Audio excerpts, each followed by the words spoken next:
নমস্কার। আজকে আমরা কাকসা ব্লক এসেছি। আপনারা জানেন যে বিগত 6 তারিখে কাকসা ব্লক অন্তর্গত গোপালপুর গ্রাম পঞ্চায়েতে আমাদের 5 জন আদিবাসী যুবক গ্রামের একটা রাস্তা সংস্করণের বিষয় নিয়ে গিয়েছিলেন।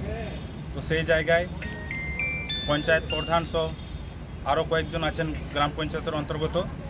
তারা আমাদের ওই 5 জন আদিবাসী ভাইদেরকে বেধড়ক গেট বন্ধ করে মারধর করা হয়েছে। তারপরে সেদিনেই পুলিশ সেই 5 যুবককে কাকসা গোপালপুর গ্রাম পঞ্চায়েত থেকে তুলে নিয়ে আসে এবং ওরা 8 তারিখে দুর্গাপুর কোর্ট থেকে বেলে জামিন পায়।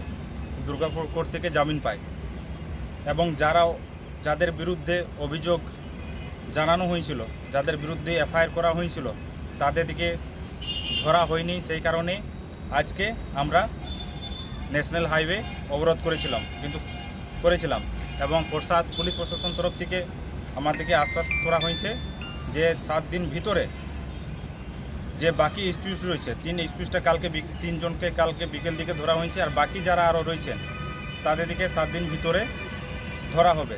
এবং সঙ্গে আমাদের আসানসোল ডিএম অফিসে ডাকা হয়েছে এই বিষয়ে আলোচনা করার জন্য এবং আমাদের কিছু প্রতিনিধি আসানসোল ডিএম অফিসে যাচ্ছে এই বিষয়ে আরও বিস্তৃত আলোচনা করার জন্য।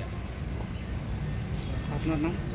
আমার নাম হচ্ছে দিলীপ সোরেন, পশ্চিম বর্ধমান আদিবাসী গাঁওতা প্রেসিডেন্ট।